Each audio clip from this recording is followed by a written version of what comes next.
All right, so we got brand new information regarding 2 new characters coming in 2.4. Unfortunately, MiHoYo, I don't know what's going on, but they're giving Hydro the same treatment as Electro, and they just will not give us another Hydro character. I have no idea why, but we still don't have another Hydro character. Hydro claim or win. Let's jump into it.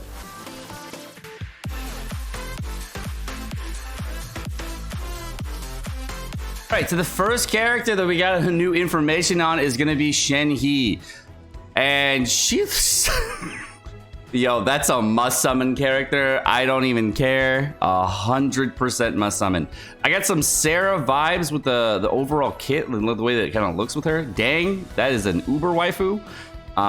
S tier. Yeah, definitely I'm gonna summon it. She's gonna be Cryo and a polearm user. So was not expecting that. We have a lot of Cryo characters in Genshin, so that was unexpected to see another Cryo character. Okay. And then the next character down here, we got Yunjin. Now, Yunjin, I'm actually a little bit interested in as well, because Yunjin is going to be another polearm Geo character, and she looks like she's using a Dragon's Bane. So between that, we have 2 new polearm characters coming out in the next patch. Kind of interesting how we have 2. I'm like 2 polearm characters? Polearm apparently is the only weapon MiHoYo wants to create new characters for. We got Toma, we got Rosaria. Well, come on, man. They have only polearm characters. Is that the only weapon they like? All right, so there's also a new weapon here, so for Shenhe. So this is most likely going to be the 5-star character, and this is most likely going to be the 4-star character. They haven't notated it otherwise here, but she's wearing a Dragon's Bane, and she, of course, is wearing a new weapon. So the new polearm in here for Cryo is going to be interesting as well. This weapon aesthetic is actually kind of nice. Look at the design here. So that means of the characters in Genshin, if the character is going to be not a physical character, then we're gonna see Shenhe's gonna get like some kind of buff to like doing damage through Cryo, so it will most likely have some really good weapon choices.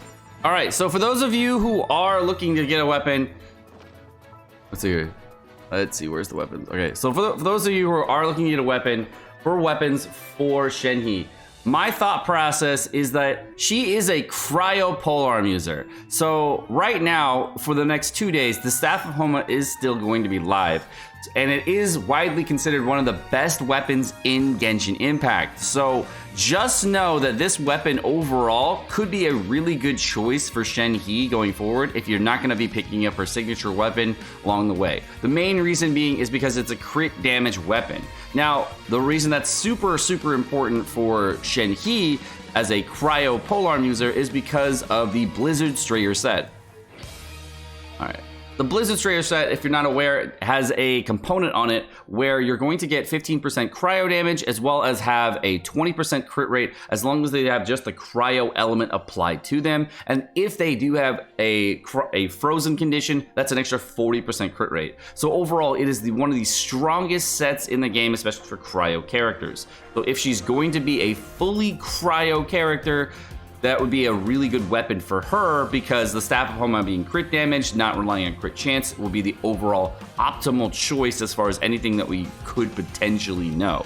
Now, we don't know what her weapon does yet, but that would be one choice you could go for. That would make the Jade Spear significantly worse, because the Jade Spear is a crit chance main stat scaling weapon. Of course, it does have a very small amount of crit chance, so if you did a larger amount of crit damage artifacts on your cryo set, you would be okay.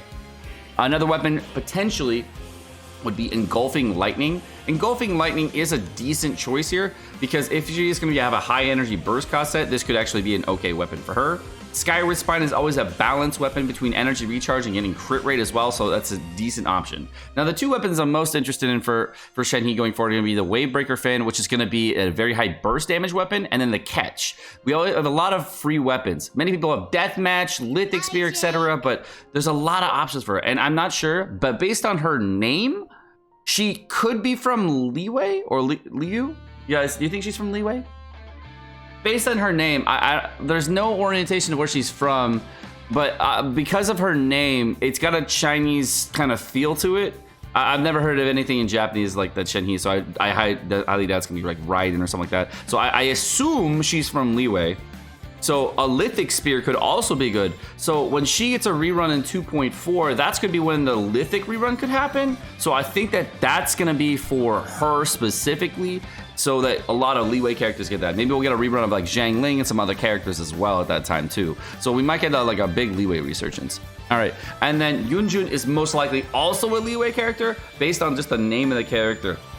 All right, and for her, I'm not sure because we might get some other weapons that go along with like geo orientation at that point, but you know, this could be a Lithic thing for her too.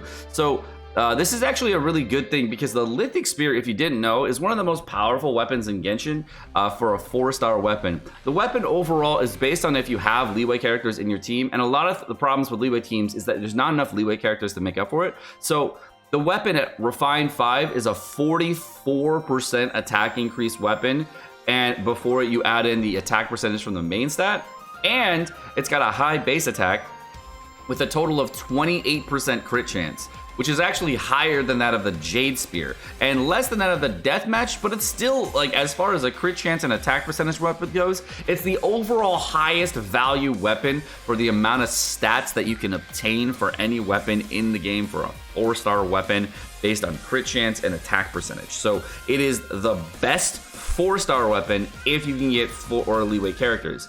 And with additions of 2 new Liyue characters, this weapon is going to be a lot better. So I'm very interested in that specifically for both of them. Now, Yunjin most likely is going to be some kind of a protective character. That'd be really interesting if she scales on Geo as well. But the thing that I'm most curious about, and this I hope has something in there. This is a fervent hope for either Yunjin or Shenhe. Either character. I hope that one of them, just one of them, can use the Crescent Pike. Because I'm gonna be honest, I've been wanting to try out this weapon for like forever, and the 40% fizz damage increase is really good, and I really want to use that to proc on someone's face a bunch of times. So I really want to check out that Crescent Pike. You know what I'm saying? I just want to like have a machine gun polearm. It's really fun. If you've never tried the weapon, it's so much fun. I literally want to have a machine gun polearm. So I don't know if either of them are gonna be fizz, but that would be really cool. So I'm very excited for both of these characters. The other thing that I wanted to notate on here is that there is another Geo character getting added, which is really good because we're gonna have, of course, Albedo rerun coming in 2.3. We also have the addition of Ito and Goru coming in. And if this character is a defense scaling character in the future, which we don't know what she's gonna be, and she is a strong defense character, then this is an amazing character for that new defense set potentially. And if she scales, let's just say on defense percentage and attack percentage, and you can use the fizz bonus weapon or something like that, that would be really cool. I have no idea what any of these characters are going to do because I haven't looked at any of the leaks yet, but that's what I'm excited for to try out. I do like polearm characters in Genshin. I'm kind of sad there's not a sacrificial spear for some reason. I have no idea why, but Shenhe and Yunjin both look pretty bitchin', and we'll have to see what they're going to do going forward. I think for cryo characters, we have way too many of them at this point. I think cryo is like the overdone character in Genshin. How many do we actually have in Genshin as far as cryo goes? We got 9 cryo characters. It'll be the 10th cryo character, and that's a lot. You know, that's a lot of cryo characters. Dang. But you know, only having 5 Geo characters, having another Geo character is really helpful. Then they'll have a 2 for Ito and Goru, so we'll have 7. And then 8 at this point. So 8 Geo characters, so a lot easier to get Geo resonance at this point. So Geo is going to be a strong meta thing coming out going forward. So for those of you guys who are considering skipping the Ito and Goru meta and then swapping out or skipping Albedo, this is another big thing to consider because the addition of another Geo character being put in the mix is of course a very interesting thing to put in the mix. But for cryo characters, we got a dime a dozen. I think a lot of people might skip Shenhe for a character like Ganyu, or maybe already have an Ayaka. So it's gonna really just depend on what kind of character she is to see if she's gonna be worth summoning or not. That's gonna do for this video. My name's Sekapoko. Thank you so much for watching. Hope you have enjoyed this video. If you guys enjoyed the video, of course, like, subscribe, all the fun stuff, and you have a wonderful rest of your day.